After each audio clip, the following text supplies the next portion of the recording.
Her güne ekmek.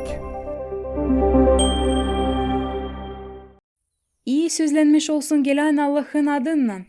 Asanna göklerde. Matfeya 21. yer 9. baş. Birkaç yıl geri bizim evin dış anını başladı delme ağaç kakan kuş. Biz sandık hani bu dış andan problema. O kadar ki oğlumuzla pinerken basamaklardan tavana kâr gözümüzün önünde uçtu kuş. Çıkar ki problema daha derin ne kadar biz düşünerdik. O dışandan değilmiş, o içandanmış. Açan Yesus gitmiş Yerusalim'e, insanlar umutlanarmış hani o kurtaracak onları dışanki zorluktan, Romalıların esirliğinden.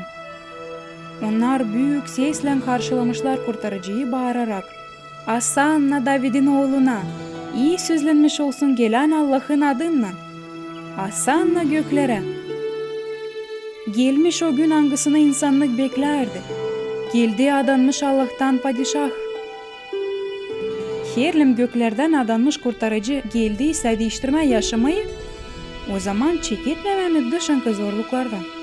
Ama Evangeliyalarda yazılı ki ta girdiğin kasabaya, İsus tutunmuş uğratma kilisenin içinden satıcıları.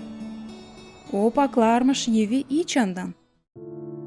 Böyle olaylar açan biz kabul ederiz Hristos'u nice kendi padişahımızı. O gelir, hepsini doğrultma da çekilir bizden ilkin. O dürter bizi, hani duralım karşı fenalığa, hangisi yapar yuva bizim yüreğimizde. İsus yeşen üstünde, nice Grek askerleri Troya'nın beygirinde. Troya'da yaşayanlar kabul etmişler onu uygunluk simvolu gibi. Ama halizden, o yapılıydı hani kazanma değini kasabayı. İsus, padişahımız, ister bizden de hep onu. Verelim bütüne yaşamamızı onun yeline.